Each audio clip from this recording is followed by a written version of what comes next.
Why shoes? And where does the brand name Air and Grace come from? I'm intrigued. So shoes, it was sort of accidental. So I studied business of fashion at cool. London College of Fashion. Yeah. And even my route to that was a little bit kind of like not very straight line. I went to a very strict convent school, and they kind of wanted us to have, very kind of straight-laced jobs. Yeah. And, I said I wanted to be a fashion designer. Yeah. And I can vividly remember going imagine. in to see the careers advisor and being told, don't be silly.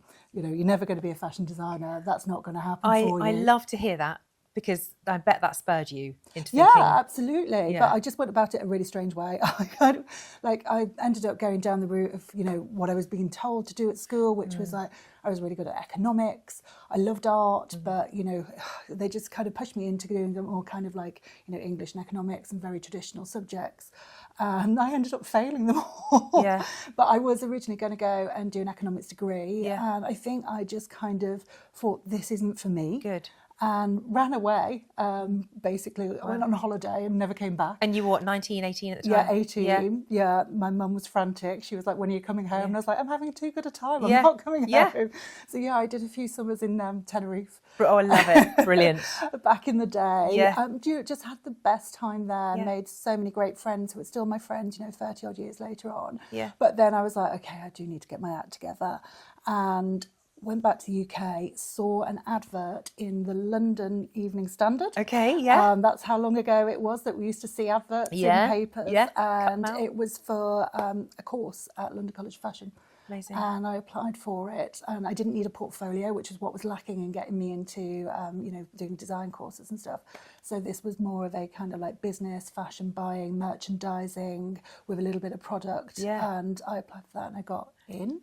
And that was the start. So from there, I kind of thought I was always going to go into clothing. Yeah. But then shoes kind of found me. Yeah. Yet again, the Evening Standard, a job advertised for office shoes. Because I know a bit about you. 'Cause I think you're fab. I know that you've worked at Aldo and Office, and then also FitFlop as well. Yeah. I've owned all of those shoes. And then, so how did you I make may the have transition? had a hand in them at some time. I know, exactly, which is great. What was the transition moment? Because it was Aldo was your last appointment, wasn't it? Before Air and Grace. Yeah. So what was your moment of going, actually, I'm going to do it, and also still, why the name?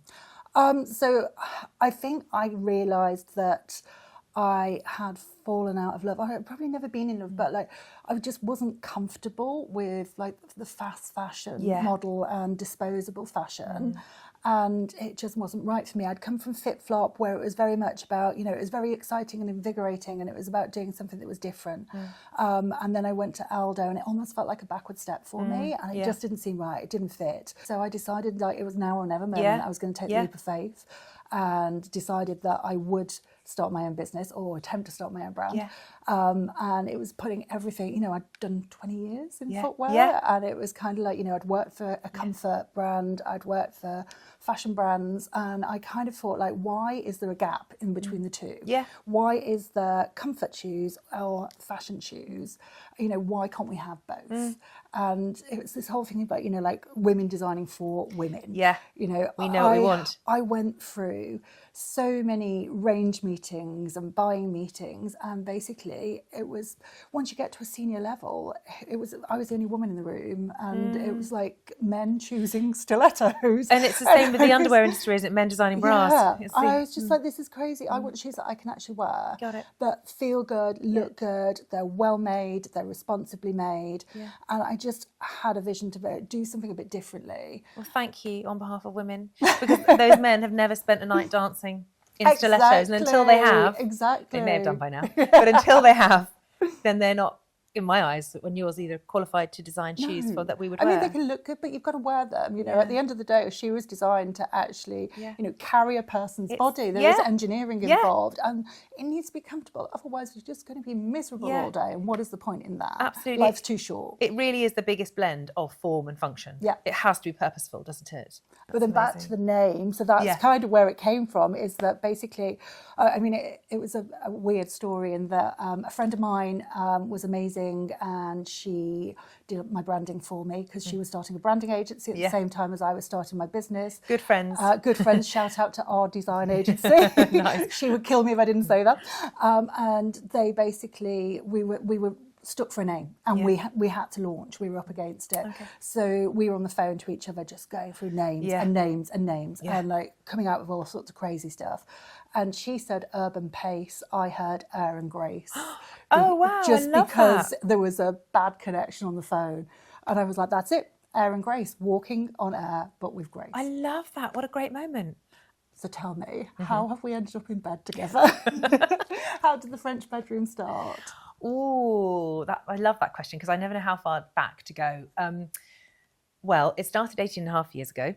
So yeah, we'll be in our 19th year. Well done. Yeah, that's a big achievement. It's been fun, but wow, along the way, it's been quite the journey because we've had 3 recessions and the COVID and everything else. But how it all started was I always loved working for companies. I was working in PR, interiors PR, and I love working for companies because I love getting under the hood of the company. I love looking at the business stats and facts and the profit and loss and how the kind of yield convexity curves, and I really enjoyed that side of it much more than I ever thought I would.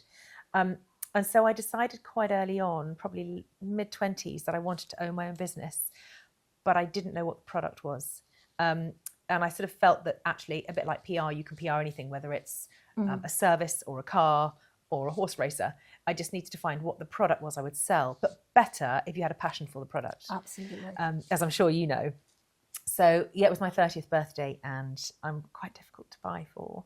And my parents and my family had said to me, what the hell are we going to get you? And I said, actually, what I'd really love is a beautiful romantic French bed. And therein lay the problem because I couldn't find one in the UK. And so I set about finding one, going to France, and it was on the way there that I thought, oh, right, this. In fact, I get little goosebumps when I still say it. This is the product. And God, I've got a lot of passion for it. And so, yeah, that's where it started. And it was me on my own, was fully bootstrapped from the beginning. I had £500 that I threw into buying a bed. I designed the website with an old university friend, and we did a photo shoot in my house, which was a photographic location through my PR role. Sold the bed, bought another bed and a chandelier, photographed those, sold them, and then it grew from there. And in the early days, we bought from UK suppliers because we didn't have the volumes to buy directly from the factories. And here we are today, a team of 15, 16, and I work with my lovely husband Ben too, which is really nice. And I've got an amazing team who I love just as much as hanging out with my best friends. And I'm able to sometimes get the work-life children balance right. I don't ever feel I get it fully right, but it's enabled me to not necessarily have a balanced career, but have a really happy career. Fulfilling. Sorry, that's a long answer to your question. Fine. But there we are. It's a good answer, Yeah. and one you should be really, really proud of as Oh, well. thank I mean, you. like, It's a lot of so many thank you. businesses fail in the first 3 years. Yeah. So, to make it to the milestone that you had. Yeah, it was 2006 and we had the 2007 recession, the double dip. But we had in our favour French furniture being in fashion. So it was great that people were wanting and actively seeking French furniture. And in those days, e-com didn't exist. The term e-com didn't exist. Google wasn't even in the UK, let alone advertising on Google. eBay existed, PayPal existed, ASOS existed. John Lewis didn't have a website. Our website wasn't transactional. We had to receive checks in the post, and every Wednesday I'd trot off to HSBC on Kilburn High Street and pay in the checks. And we'd have people say to me on the phone, because I answered the phones because I was doing everything, as I know you were when you started too. And I'd say, how do I know you exist? And I'd say, well, you don't, because there was no Trustpilot. A few years later, there was Trustpilot and FIFO and that big battle. But yeah, times were really simple back then, They were. which was great. But it left a gap and a space for people with a bit of fearless courage to give it a go. And I did, and it happened to work.